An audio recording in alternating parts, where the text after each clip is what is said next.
I'd like to say 2 words just to present dance conversation for people who doesn't know it. Yes. So dance conversation is a personal project I started in the first lockdown in Italy, so around March, April. The aim of dance conversation, as you know, is to share information of the professional work of dancer to the young dancer, to all these guys, these people who wants to become a professional dancer. So this is the aim, and I do it inviting people as you, as professional choreographers, dancers, and teachers that want to share their journey or their experience. And that's it. So thank you for being here. You are an amazing dancer, Peter. As I wrote on my post to present you, you work a lot of shows with different, and you have a really rich background. You have all of these different experiences all over the world. You started to train in Nigeria, and then you moved to Europe and USA. You also trained in Ailey American Dance Theatre, and then you started to work as a professional in big shows as Lion King in Madrid, or Love Like a Movie, or also you work with Jackson Family, the show house of company Carmelo Segura, a lot. You also are a choreographer, and beside all these things, you train yourself with body conditioning and a lot of other kind of workouts that help you. So, before start the really interview, I want to ask, how was your last show in Lanzarote you did a couple of days ago? Oh, wow. It was awesome. It was a great experience. And it's going to be all over the TV for the next month. Yeah, in the city, on the island there. And it was such a great experience, you know, dancing around the sea. It was so windy, so cold. I sent you some clips. It was so cold, but at the end of the day, the message was passed across, and for me, that is the most important. And I had a great time, I have to say, even though there were lots of changes because of the weather, things we couldn't control, but it was such an amazing experience. Because you were dancing, it was a duet, and you were dancing in front of the sea in this amazing venue that I hope everyone can see on your EG page. That was really amazing. I was in love with this venue. It was amazing. I cannot wait for the work to come out. I definitely would send you the link to see it. It's going to be aired on the TV the whole of Christmas. So it's like the end of the year performance there on the island. And this island, we have a lot of people coming in, German, English, and all of it. You know, it's a lot of people. So it was a great experience, you know, to share this moment. Yeah. Can't wait to see it. Then let's start. How did you join to dance? I mean, how did started your interest for dancing? Well, how I started, well, I would say I actually started dancing since I was very little, since I was a child. I always loved dancing. For me, it was more like a passion, all right? But it turned out to be something I lived for. It turned out to be something I loved doing so much. Like I could spend the whole day putting songs together, creating different choreography, even though I didn't know what I was doing, you know, dancing, trying to hit the rhythm. For me, that is when I found the passion. And then also knowing that as an African man, when you say you want to dance, that's a joke. You cannot tell your parents that, you know. And being me, I always love standing out, doing what I always want to do, you know, following my desires. And for me, dance was that thing. I'm like, well, if you don't like it, and this thing gives me so much peace and joy, I have to follow it. So for me, this is how I decided to make that choice. And how did you realize that this would be your professional career? Oh, I did not know. I did not know. I only I only thought, oh yeah, whatever you think, I'm just gonna keep doing what I'm doing. I love doing it, and I'm gonna keep doing it. At the time, I was in college, you know, so I was like, if I am going to school and I'm studying what you want me to study, can you give me the chance to do what I want to do? You know, I could play the two cards at the same time, even though not for long, but for that time I could until after college. And yeah, I never knew it was going to be something I'll be doing for the rest of my life. But it's interesting because here I am now. But for sure, has been like a start point for your professional career, which was. Well, start point for my professional career was a photo exhibition back in Nigeria. It was called Eco Movement.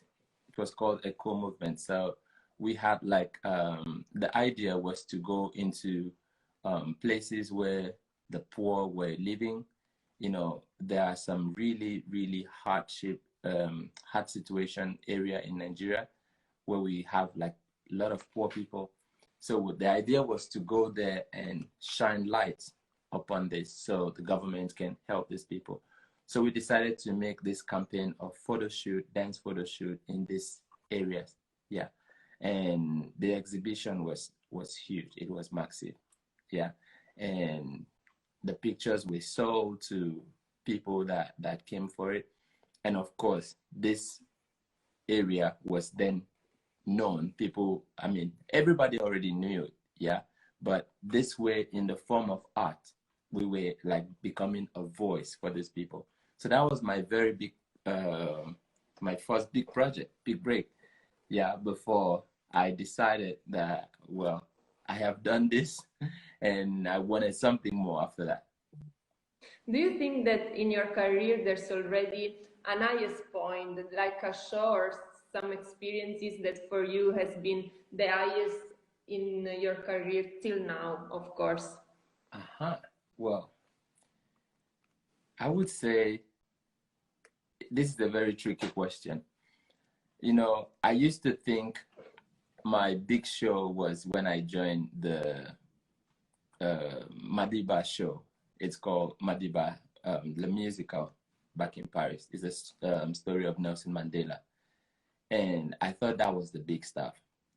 You know, I thought Love Like a Movie back in Nigeria at the time, I thought that was the big stuff. Okay, Lion King musical, I was like, oh, okay, another big stuff, you know. But all of this, I got to realize that it is not the job that is the big moment. The big moment is that day you made the decision that you're going to be a professional dancer, because you know that this job ain't going to pay you billions of dollars or euros, but the first thing it will pay you is the passion that you can never buy with money. Yeah, it's going to give you that fulfillment that you can never buy with money. So you need passion, you need commitment, you need discipline. So there's a lot more to it than just money. So the very first day that I made the decision that I was going to be a professional dancer, I think that was my biggest show. I completely agree. That was the biggest day for me. Yeah, because all of it brings me to where I am now. Yeah. Completely agree. And what do you think that all these experiences leave to you? What did you take from all these experiences? First, because I've traveled to different parts of the world, first I think, I won't say think, first I take learning from everyone. Learning is the number one thing that I've gotten from all of this. Human relationship, I think, is the hardest thing ever in the world right now. Always have been. So I have learned human relationship. I have learned culture from different countries, Asian, South African, Nigeria, Europe, you know, over the years, different choreographies, the way they work ethic, a whole lot. So in all of this, to say I have learned so much that I wish that I can share as I'm learning, you know. So I've learned a lot from different choreographers, producers, and directors. Yeah. As you already said this thing, how did you approach all these new languages, new requests from choreographers or producers each time? That was tough. This one is a very tough one. You know, actually, when I first moved to France to study, I did not know jack of French. It was a very tough decision because one, I had a scholarship. Okay, this is how I made that decision. I had a scholarship, and then I was trying to go to New York, which I had to do a registration and have my company that I was working with at the time sponsor me for that. But it wasn't coming through, the New York one. And then I had a scholarship here in France that I needed to take, and I did not need to pay much money for. I just needed to show up for it. All right. I just needed to pay my flight, of course, and make all the documents. And I was like, okay, so I don't know how to speak French. I don't know come, I don't know go. What am I gonna do? But at the end of the day, my mom used to say, when you have an opportunity and it is given to you in a cup, do not wait for them to give you the one in a bowl. Put it in a bowl, put water, and multiply it. So I had my cup and I had my bowl. Yeah. So New York was my bowl, which was where I wanted to be. But it wasn't coming. And there was the one that I was offered, and it was right there waiting for me. So I was like, okay, you know what? I'm going to take it. And ever since that time, I came here with that fear. And I started my schooling in French and learning as in the process. Oh my God, it was a tough one for the first 2-3 months, because before you know, the teacher has finished saying what he wanted to say, and you're like, okay, I did not understand anything. You know, so for me to face that challenge until the end of my studies was a break for me. And after then, I became so resilient, and I wasn't afraid of any language I was going to face. German, Japanese, you know, it's like all the choreographers, I just get to know that dance is a universal language. All you need to do is pay attention, because if you really listen to the song, it is not a different language. It is just a rhythm. Yeah.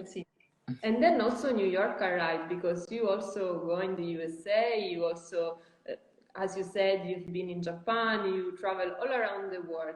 How important is for you this sharing of new habits, new, how to say, new ideas for an artist?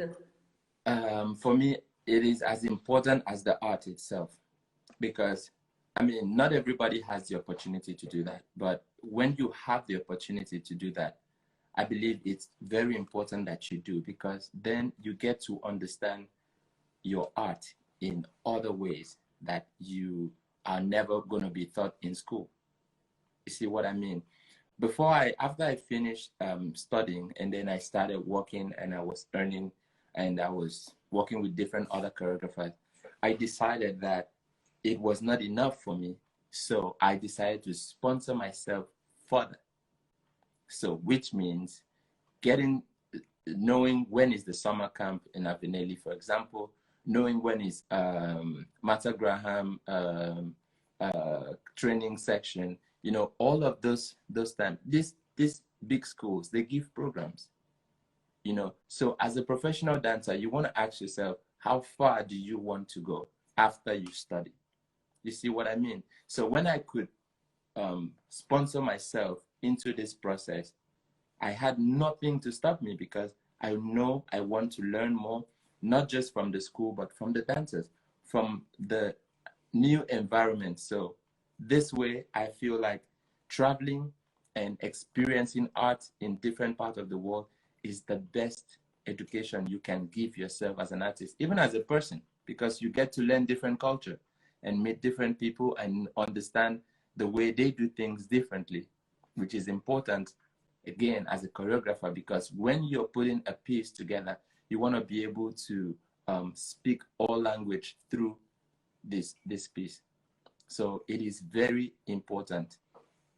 This is true. Yeah. Because for me, I agree with you, because for me it's like I'd like to speak and talk in each language that is the world. I wish that's the superpower I pray for. Is everything. And with art, we can do this. We can take all this information for different cultures, and then we can share anyway what we like to say, even without speak. True. So that's true.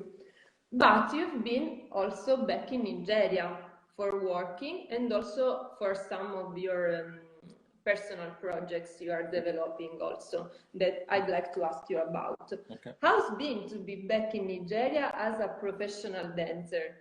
To awesome. Be back in your own country? Mind-blowing, mind-blowing. You know, it's like the first time after I finished my studies and I went back to Nigeria, the first time I went back, I was employed by the same company I was working with before I left. To manage a company. So I've also been a company manager, which that was what I studied, you know, management and commercials and all of that. So I was called back like, okay, can you come and start, it's an NGO company, manage this program for us to start the company. So for me, it was honor in two ways. One, I got to do what I studied, and two, I got to do what my passion, which was me going for the art of dance, right? So for me, this was such a big thing for me, a give back to my community, a give back to the people that think being a dancer as a man in my country where I'm from, it is not a serious business. It means you're not serious at what you're doing. It means you don't know what you're doing. I mean, you can't even say to your parents, I want to be a professional dancer. They're just going to nail you. All right. So for me, it was such a big deal to get back there as a professional, even as an expatriate, you know, to develop my own project, the West African tour, which had been 2 years now, and another one is coming soon. For me, it was everything. It was everything. So it felt like, you know, when you do work and then they say, okay, this is your result. For me, that was my result. And I still look forward to giving back to my country even more, as much as I can. Are you often going back to Nigeria to work, or you just go a few times? Oftentimes it's been for work. It's been for work, whether my own project or to give master classes and some workshops with some professional companies. Yeah, basically, because of my commitment over here. You know, working with the Lion King musical, it's every day, every day, every day. So when you take vacation, it's like 2 weeks, 3 weeks, and that's it. And those vacations, I rather use it to give that experience. So all my vacations, most of the time, is to teach. So tell us about your personal project. The project you are developing from 2 years is also for helping young dancers who want to be professional dancers. Yes. Let's talk about the project, please. Okay. So West African tour, the idea of West African tour, like I explained a couple of times now, the way dancers are seen in my country, the idea of West African tour was to encourage those young artists that they want to be dancers, but they do not know how to go about it.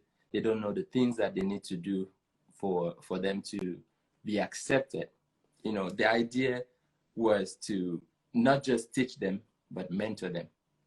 Yeah. So I have my manager back in Nigeria, which he actually controlled the artistic part of the project over there, because I cannot be there and here at the same time. So when I go there, everything is almost set for me to get on the go.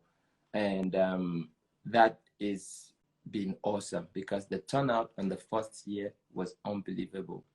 It was unbelievable. The studios that that wanted to partner in the project and sponsor it. Some people even, I have a friend in New York that sponsored about three, he sponsored 17 students. He paid for them, 17 students. And that for me was really big because somebody knew the value of what is about to happen and decided to be a part of it.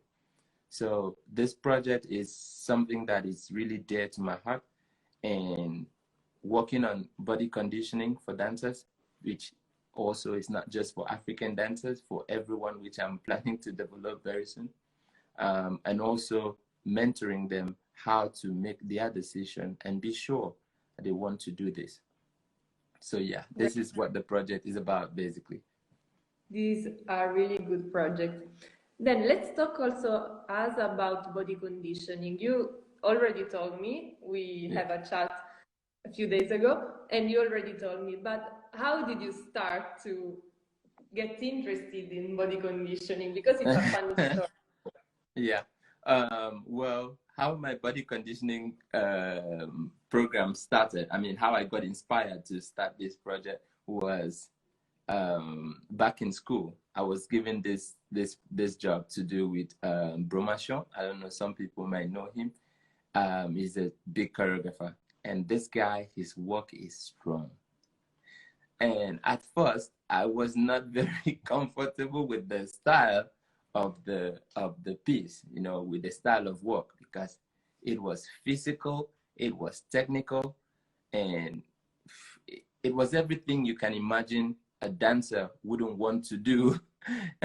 Just wake up and get into, you know, you need to be physically fit for it.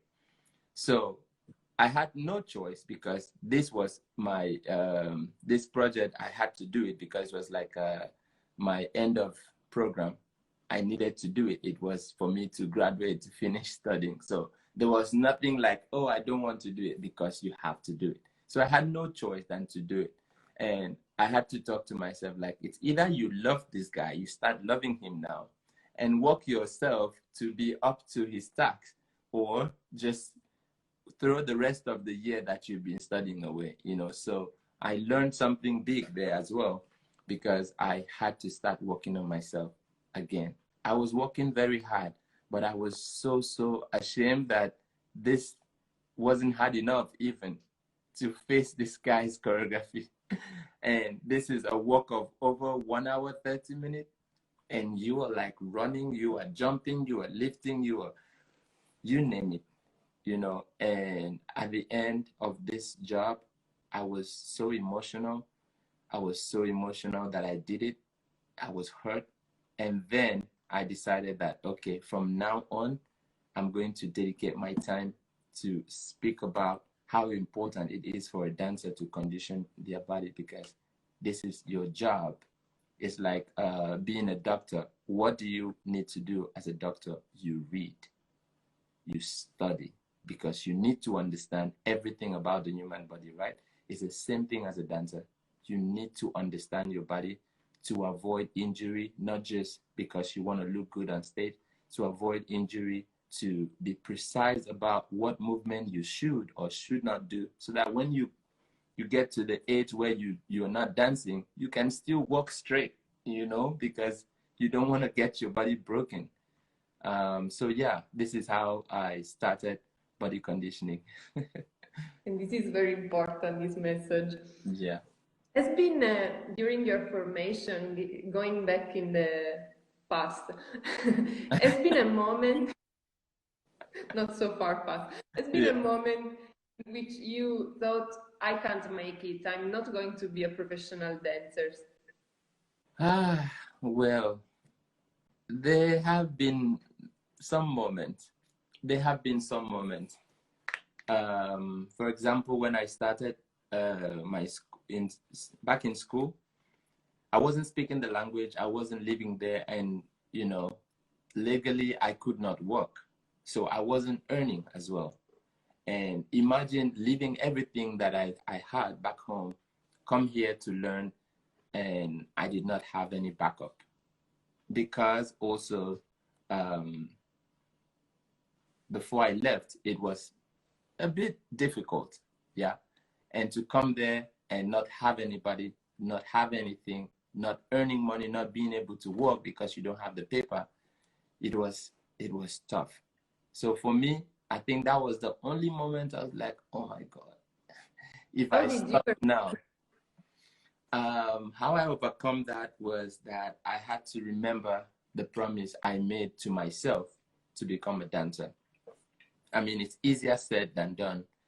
I told myself that no matter what may be, I want to be known for what I do.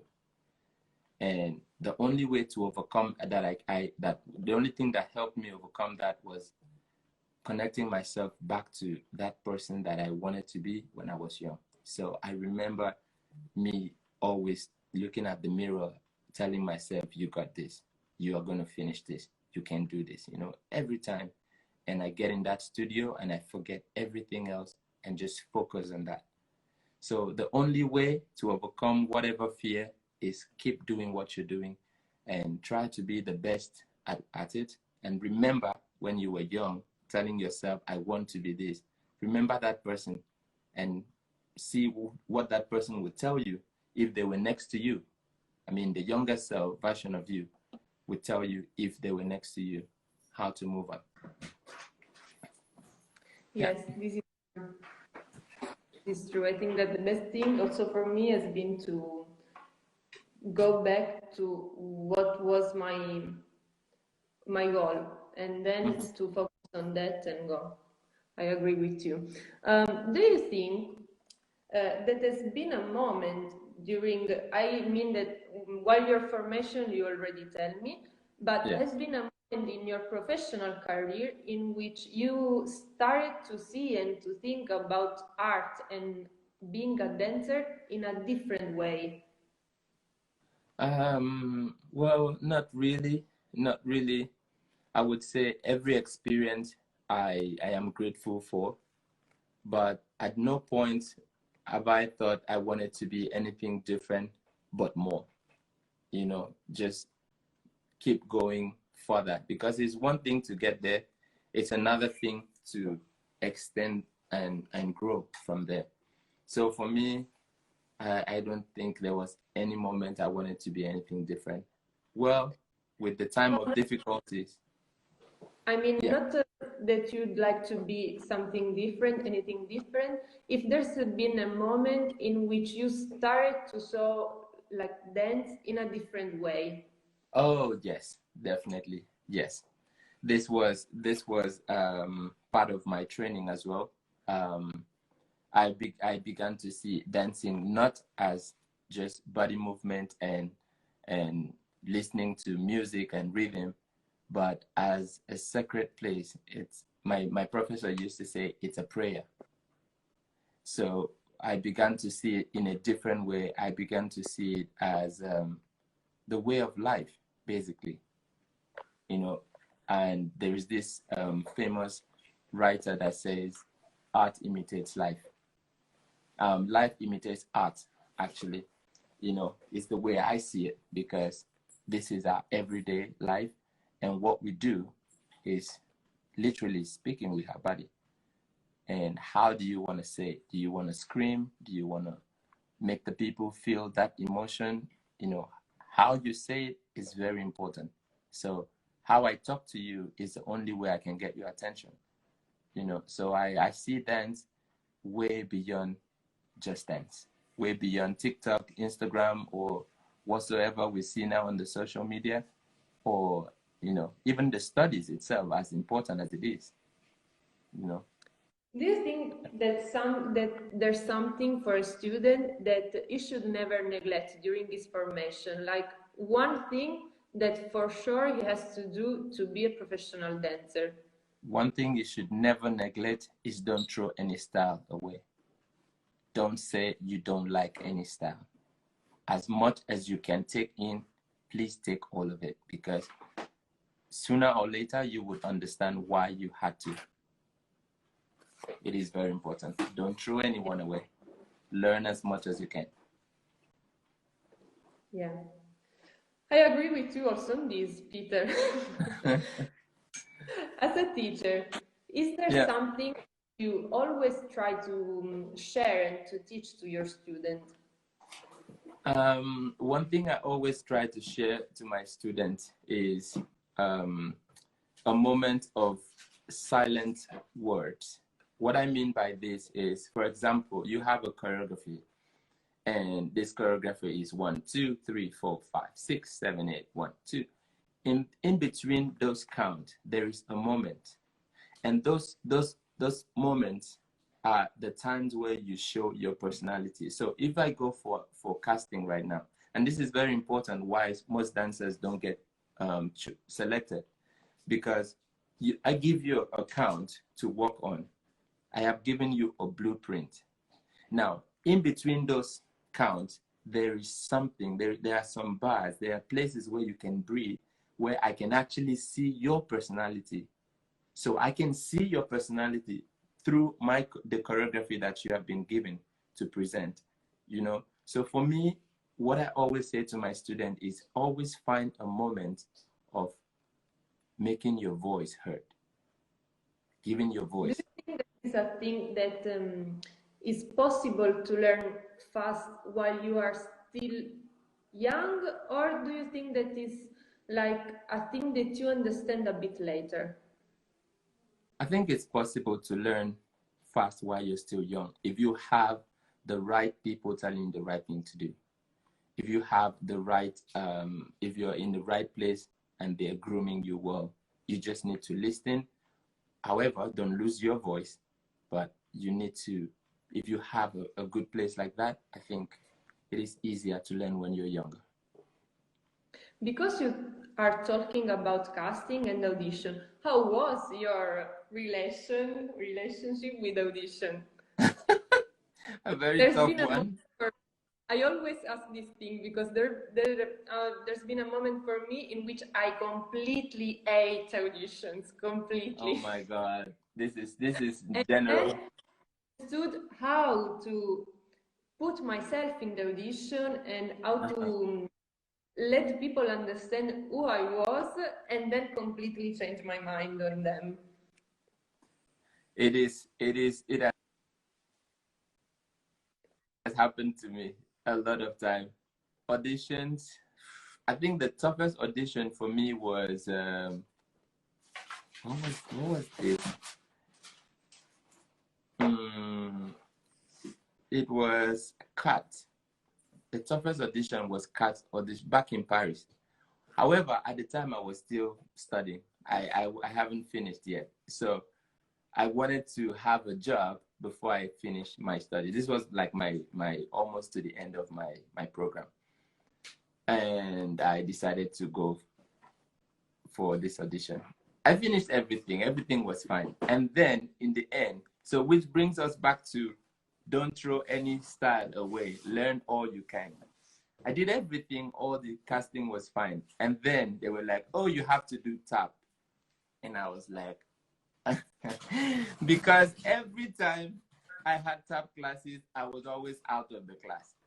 Because I wasn't comfortable with this. It's like, what is going on? Because you come out of the class and having this big pain down in your calves. And I was like, no, I'm not going to do this because I'm not going to focus for any other class, you know? But I lost that job because of my fault. I should have learned tap because here now, they only give you combinations. And if you already have the technique, then you can do the combination, right? So I did not have the technique. So learning combination and trying to learn the technique at the same time, impossible. I think that was the tough one for me. And I was like, oh God. But yeah, this moment happened. Another one happened during Phantom of the Opera. I did Aladdin in Germany. You know, I had moments. But one thing is, don't give up. Just find out what did you do wrong. I mean, I think it's one part we need to also remember. Why did they not pick me? Why? You need to find that out. Even if you were 100% from the beginning till the last moment they cut you off, you need to understand, okay, what went wrong? What did I do from my part that I should have done better, you know? And you learn to correct those things, fix it on your own, and you're unstoppable when you can figure out those faults. It's a moment in dancer's life which a strong one. I think also audition had actually made some dancers change the choice of career. Like, okay, I'm done. Like, I'm done. I'm just gonna go do something else. It could be that tough. I'm serious. It could be that tough. But are you ever been side in the audition, judging and choosing people? Yes, I have. And this is how I get to, that's why I was saying you need to know that it's not the choreography they want to see. They want to see personality. They want to see what more can you give. Because let's imagine you have a room of, I would use Phantom of the Opera, for example. This casting, we had ballet boys, we had, you just name it. You come into the room and you see somebody putting their legs like back there like that, you know, already you're scared because these dudes are good. Now, how do you even select from this kind of people? The difference between each of them is what every director looks for. What is that thing that you can give that is extra, that will make the show good, that will make the show beautiful? Do you dance with a big smile on your face and still concentrate? Do you dance and breathe and extend the movement longer? You know, one thing I learned, I don't know if you have seen this. I think there's something going on right now. You should check it out. Avenelli live streaming. They actually did. You've seen it, Revolution? No. You should check it out. Go on Facebook and check their page. You should really see it. You know, and giving all this history to learn that dance, even when you extend your hand, you're not extending to where it ends. It is endless, you know? All of those things, these are the qualities of dancers that choreographers and producers want to see when you're there in the casting room, you know? And it's the only way they can pick from 500 good guys, you know? Audition, the moment when you have to take everything that you have in your background, in your baggage, and take them out. Exactly. Bring it all out. Bring it all. What Give it you to want them. this? Okay, I have it. That's it. That's it. It's the moment. Give it all to them. Give it all to them. And remember, you always have this moment. You have this moment, and one really have to take care of it and make sure that when you have the chance, you give it all 100%.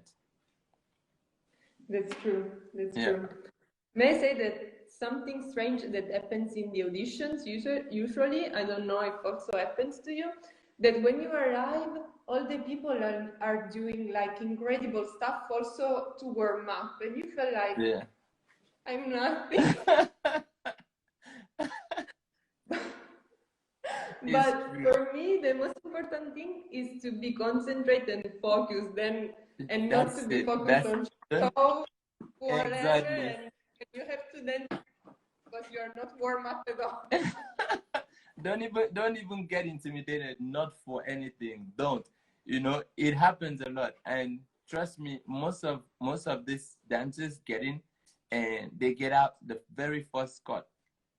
You know, because it is like, for example, I'm a ballet dancer and all I do is ballet. So when I am thrown into something else, it's not my comfort ground. So you can see I'm technical. I have this thing really clean, but there is something not balanced because it's not a comfort zone, you know? So at the end of the day, it's not even about the technique. So no matter how good you are, it's like, okay, this is a war zone. Let's see who wins, you know? Exactly, it's the way it is. But sometimes I've seen a friend go for audition and it's like, guy, they are too good. I don't think I can make it. So you already talked yourself out of it, you know? Some are even given the opportunity to come back for a callback, a private callback. I had this experience too. A private callback. The choreographer said, okay, I really like you. I like what you have. Now, don't forget that There were lots of good guys, but the choreographer saw something and said, I like you. Go home, practice this choreography, come back for the next set that is going to be in the afternoon. Do you believe that this dancer went home, did not practice, and came back and still got caught? How is that possible? It's like you're given a life chance, you know, to live twice. And you go back and you come back and still make mistakes in the choreography. Yeah. Incredible, you know. So that, for me, it's something dancers should be really careful about. Don't get intimidated by nobody, you know. Just go there, listen to what they need you to do, and give your extra. And like you said, bring your bucks out and take those goodness. Throw it on the table, let them have it, and make a choice. Yes, that is the way. So time is running, Peter, because we have like 15 minutes more or less. So I think I already asked you a lot of things, but I want to check my notebook if I lose something. If you miss some questions, okay, go on. Why not? I just want to have a look.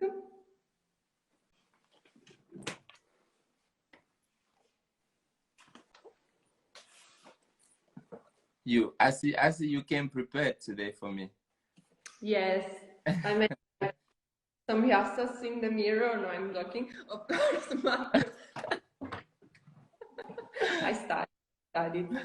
Also because I told you at the beginning I was worried of the English part of the interview. No, I think it's easier when you're just having a conversation, you know. Yeah. Yeah. Don't think too much about it. And with you is easy. Then I think that I asked everything I wanted to ask you that I just note down.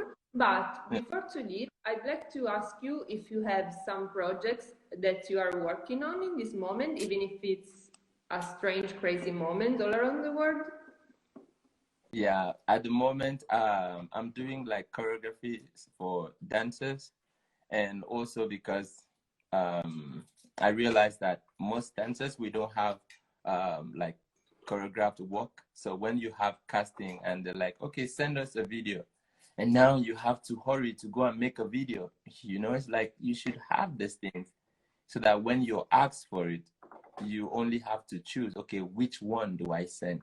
And then whatever you don't have, it's easier for you to just put together, you know. So I started making this a personal project, you know, just making choreographies, because also I keep working on myself as well, making choreography for different dancers. I did one for a dancer in Russia. On Zoom. I did the choreography on Zoom, and it was, I think, one of the toughest one, because she is a silk dancer, and I don't know silk, but I have idea of what I want to see. So imagine explaining what you want to see on silk without silk on Zoom. You know, it was tough.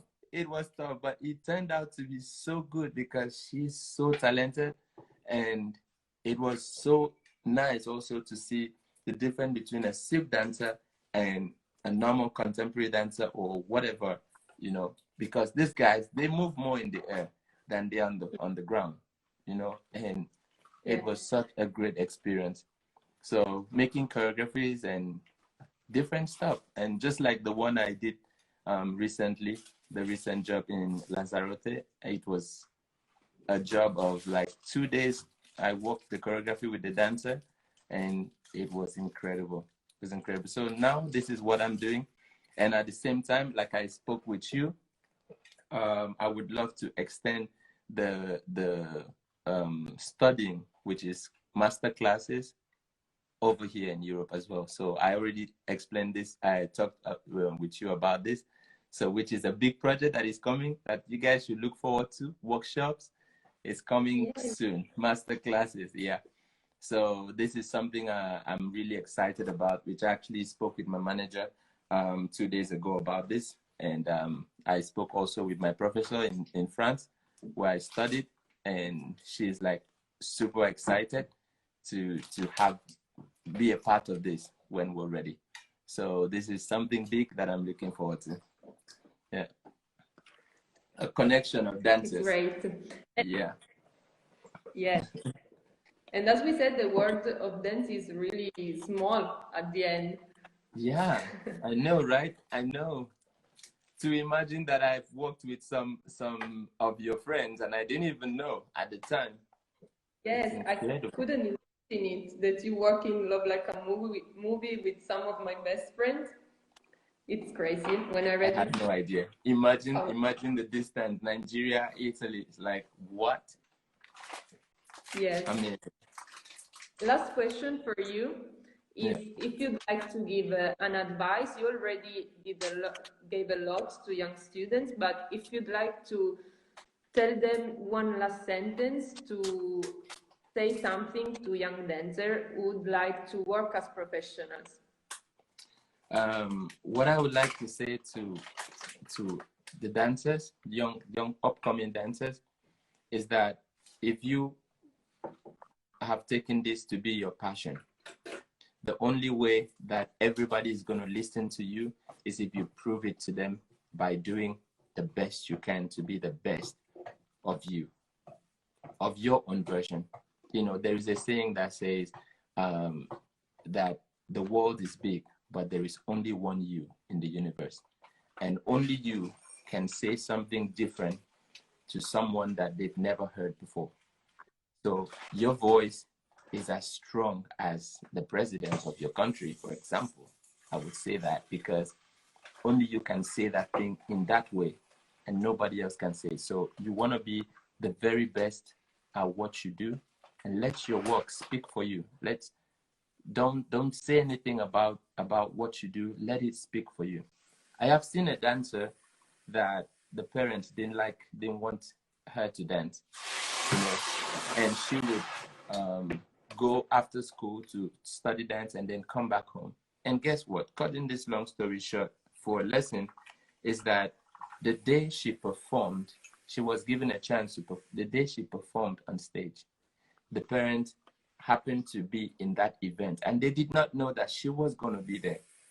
It was a big event and she did the performance. The parents came out weeping and they apologized for not letting her do what she wanted to do. And ever since that day, I mean, it feels like a fantasy story, but this is real. Why did that happen? Because she was passionate. She kept doing it. The parents did not give her money. Don't get that wrong. So she was basically using the money they give her to go to school for lunch or something to pay for classes. So you see how strong that is, self-trained, and until her work actually made the way for her. So in whatsoever, this is not just for dancers, in whatsoever you do, the world don't remember the many, but they remember the one. You want to be that one person. You want to make that voice strong every time. So be the best of you, the best version, because already it's only one you in the whole universe. So what the hell? Thank you so much, Peter. I really enjoyed this conversation. It's been really, really a good one. I hope to hear you back soon. No problem. With pleasure, anytime. I'm really glad that I was able to make it. And again, it's been a lovely week. And this has been like go Monday, no, Tuesday, no, and until today, it's happening finally. So thank you so much for having me, Veronica. And I have to say that the next interview should be you on the other side. All right, you should be answering the question. We'll see. We can do the opposite thing. You are That going would be to great. ask, and I'm going to answer to you. Okay. I'd love. I would learn your language before then, so I can ask you in Italy. Or we'll have to do it in English, okay? I can do it in English. Amazing, amazing. So prepare for that one. It's going to be a strong one for you. Huh? Great. I'll wait for it. Thank you so much, Peter. Again, thank you for all the people that's been with us during this hour. I'll leave this conversation on my IGTV so everyone can watch it again or watch it for the first time if they didn't. Thank you so much. Thank you. Thank you for having me. Bye. Bye-bye. Have a nice one.